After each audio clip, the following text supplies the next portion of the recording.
Alright everyone, welcome back. I am your Ice Dragon, Rayron. We are coming to you with another manga spotlight video. And today we're going to be taking a look at Rent a Girlfriend Volume 1. Now, when it comes to this particular manga, there's been typically a trend that I've been seeing on social media. And let's just say this particular manga is not that great. It's quite not well received when it comes to the fan base. So we're going to go ahead and dive into it. So go ahead and take a look at the back here. So we've got the publisher is Kodansha Comics, older teen for ages 16 and plus, and it's got an MSRP of $12.99. So let's go ahead and take a look at the excerpt here. So we've got on borrowed time. You can rent a girlfriend, but can you buy love? Hapless college first year Kazuya Kenshita, reeling from a bad breakup, rents a few hours of friendly companionship at the aquarium with the idle, beautiful, and polite Tuzaru. But rock bottom might be lower than Kazuya thought. Family, school, and life all start to go wrong, and to make matters worse, Chizuru, again, I apologize, these names are just hard for me, is much more than the pretty face and sweet demeanor he thought he'd bargained for. And now there's something I want to make note here. Now an anime from the makers of Relife and Fruits Baskets. A Fruit Basket. If you guys have read Fruits Basket, there is a particular way the author and writer tell a relationship, and it definitely shows in this manga. It definitely shows in this manga. So, where do I even start with this? So, before we get into it, again, I'm going to be talking about spoilers. So, if you don't want to get spoiled, feel free to watch this video at a later time. But let's just say this manga is really testing my 3-volume manga rule. And if you guys don't know, I have a 3 manga volume rule, meaning that I give a particular story 3 volumes to get me hooked, to get me attached, to get me invested in the characters, into the story, or into the world. And I tell you what, this manga, wow, not a great start. Not a great start. To be honest, I almost didn't finish this manga because halfway through it, it has a particular story that I don't want to say trope per se, but it's got a character development that I am not liking. So yeah, let's go ahead and dive into it. So we got our main characters, Kazuya, and he is basically going through college. He's a freshman, and basically he has no job, and he was given like 1 million euros, which is like, I don't know how much that is in US, but from his family, and they said only spend this on academics. You got to get through this and pay on rent and so forth. And then he has this girlfriend, and her name is Mammy. And 1 month into the relationship, Kazuya basically gets dumped by Mammy. And he's going through the sequence of life when it comes to a bad breakup, especially if it was the first relationship Kazuya went through, and so he's trying to cope with that.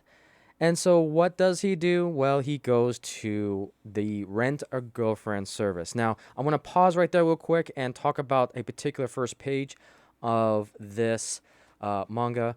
Now, we do have our custom chapters here of rating 1, 2, 3, 4, and 5. But what's interesting about this is that we get this front page from the author and also from the publisher as well, which is quite interesting. And it goes into detail that, hey, this is actually something that's going on in Japan, that you can, rent a father, rent a grandmother, sibling. And if I remember correctly, too, in the United States, there is a service called Get a Cuddle Buddy or something like that. You can pay someone to actually just cuddle with you and hug you and so forth. So this is actually quite common in Japan. Very rarely over here, but yeah, so definitely culture shock, let's just say that. And when I was reading that excerpt, it's like, okay, that's the foundation of this, because I think they expected to get a little bit of lashback when it comes to this story. And so that's why that page is in there, which I found kind of interesting. But it's very complex. Let's just put it that way. Um, so with that, we go back into our Rent a Girlfriend, and essentially, Kaiju then finds this first person, which is our lovely lady here on the cover, which is Chizuru Masuchara. Again, I apologize. I am definitely butchering these names. Not the greatest when it comes to Japanese names, but we get our first introduction. Now, on the cover, looked like a very charming, sweet individual. The first date kind of went exactly how you'd expect. It seemed like everything was going well, and then boom, the reality check of, you just paid for a girlfriend. That will mess up any um, smart-minded individual, especially one that's going through this type of situation, and it just hits them that everything is fake when it comes to their first date. And again, it was just business. And so, he gets that reality check. And the writer was a little bit self aware because when it comes to oh my goodness, Kaz, I'm just going to shorten it to Kaz because I can't pronounce these names to save my life. So I'm going to shorten these names just for the sake of my brain. So Kaz realizes that, he has an awakening that, oh my God, this is all fake and everything. And so he kind of takes it out on the rating system when it comes to her profile on this, Rent a Girlfriend's profile, essentially, and basically gives her a 1 star. And what's interesting about this is that this kind of reminded me of a Black Mirror episode that, the whole society was based off of the rating system. And that if you get a single 1 star, that person's going to flip out. And we kind of see this with our main character, Chizuru, which I'm going to call Chi just for short. Just so, again, for the sake of my brain. Yeah, it definitely has an effect. And then we also see this in a episode of the Orville that, we have this society that's based on the rating system. So it was interesting to see that we got to experience that in this particular manga. And so the second date, they go to an aquarium. And then Kaz, during the day, they go to like an aquarium. Just a typical, stereotypical date and so forth. Things seem to be going well, but then, Kaz kind of realizes that this is all fake, and he tries to confront Chi about it, and Chi basically takes him aside, and then the truth kind of comes out. She was pissed that she got the 1 star rating on the profile, and then basically chews him out, saying that, hey, you paid for this service, and that I'm only doing this as a job, and that I'm not here to actually be your girlfriend. I'm just here to act like a girlfriend. I guess that's the best way I can really put it in this. And then the mic essentially drops on that, and it really shows the true nature of the Chizuru character, basically her on this cover here, and that she's only willing to do it because the job pays well.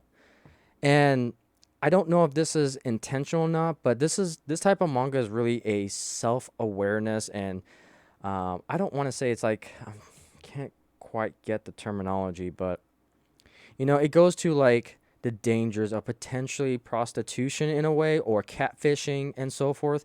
It really hits you hard that Chi here, just wants to do as a job, and it's like that can be applied to so many other things.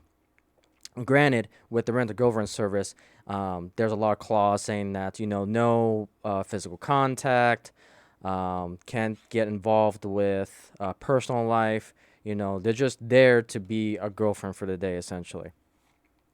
And we really get the dark side of this particular service. And so they go to there's a particular grandmother arc of Kaz, and Kaz says that, hey, can I rent you again so that way I can quote unquote pretend that I have a girlfriend to my grandmother and to make me look good in front of the grandmother, because there's a lot of high expectations there. And there's something to be said about that. if you dive into a little bit more, that the dangers of trying to be an idol to your elder, and sometimes it can lead to a lot of people lying, a lot of people getting hurt, and we kind of see that as we go through this. And so, you know, Kaz basically rents her again, which again, it just sounds awful. Everything that I'm talking about here was cringe. It's supposed to be a comedy about, renting a girlfriend and kind of the dark side of this particular type of service when you're basically trying to buy, I don't want to say like buy a human's time per se, but it really just shines on the dark side of this type of service. And this grandmother arc, she eventually is in the hospital, and they want to see if she's okay. And so, Chi here, doing what she does best. I mean, she's trying to do good at her job so she can make the money and go through school and so forth. And this leads to a lot of problems. So the first trip kind of went okay. And they basically make an agreement that, okay, you're only going to get me for 1 hour every Wednesday. So that way, um, well, no, let me back up a little bit because that's a little bit later. So the first trip went fine. And then Kaz gets to the point that he wants to continue renting her and so forth. And originally she said no. And then they go back for a second visit. Kaz agrees to pay for it. And she again visits them in the grandmother's place. Well, this is what happens when you do this in a small world. So for this particular world, it felt very small, and I'll get to that here in a second. So they go back to the hospital. They visit the grandmother for a second time, and then we come to realize that the grandmother likes to socialize a lot, including to her friends that are also at the hospital. And come to find out, again, this is where small world comes into play. We find out that the grandmother of Kaz is also the friends of the grandmother to Chi here. So you can only imagine, and Chi hasn't really told anyone that she's doing this rent a girlfriend service. And so you can now see with that instant that you can kind of see the theme of volume 1, and I'm hoping it's not going to be the theme throughout all the other volumes. I think there's like 15, 16 volumes. I'll have to double check, but that is my concern, is that the world is going to be a convenience plot. So that way they are forced to be together and live under multiple lies. And as we go through the volume, that's exactly what happens, which is one of the main reasons why I really don't like this volume at all. So we'll continue. So now they're in this spot where they try to not get caught, essentially. But at the end of the day, the grandmother finds Chi and Kaz, and they say, yeah, they're dating. And then they realize that they are now digging themselves a hole into multiple different lies to protect what they're doing. So that, the whole relationship is just an act, and they're lying to their grandmothers. And then after that visit, they basically come to the agreement that we're only going to do this to keep our grandmothers happy. And so they agreed to a deal that they're going to only see each other 1 hour every Wednesday.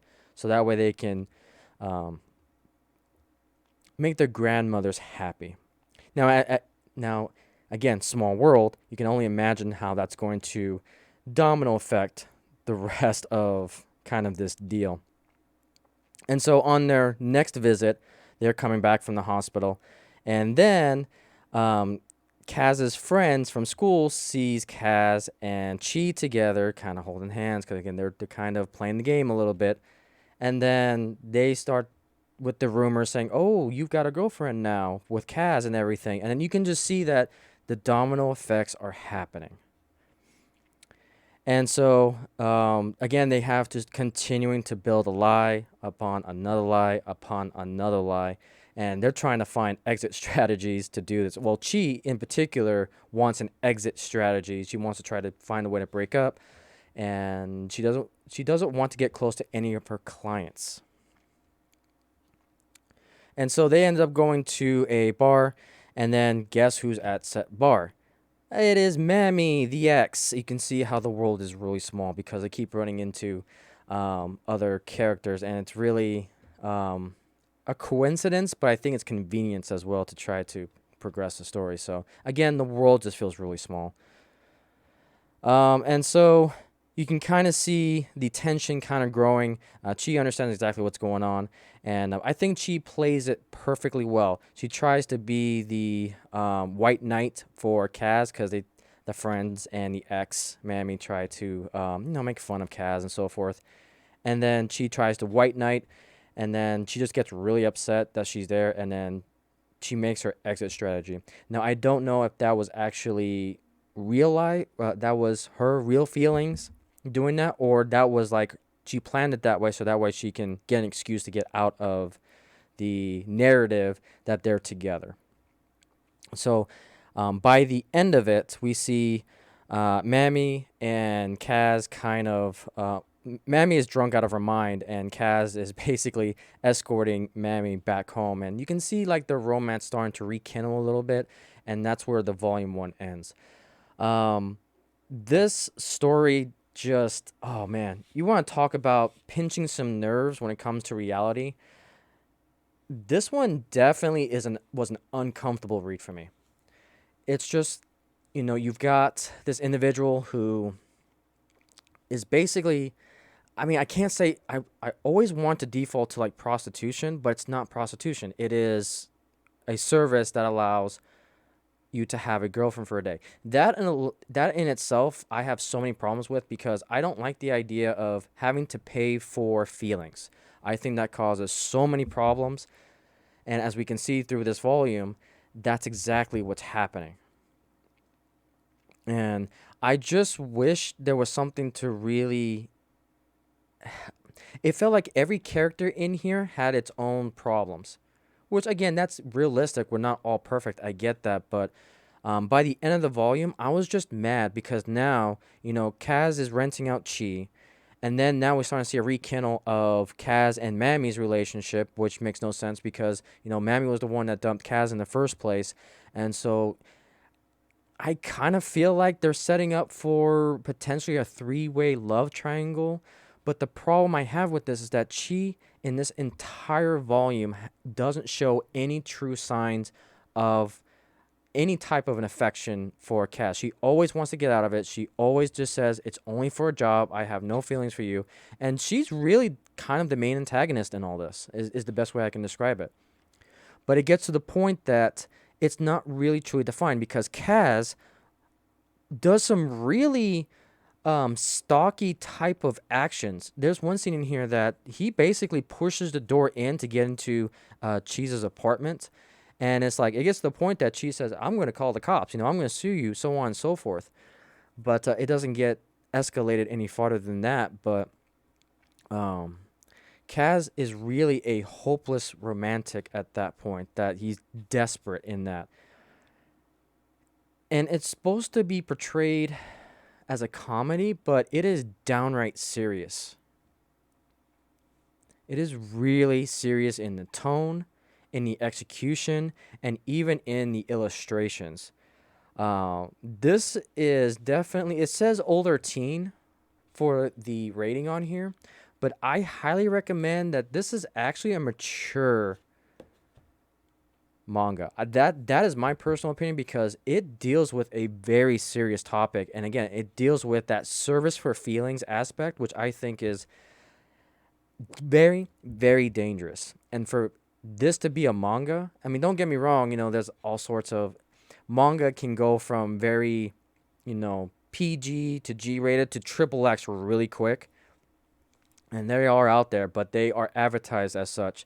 This one's not advertised, I think, in a way that it should be advertised because this deals with very sensitive topics as we kind of flush through here.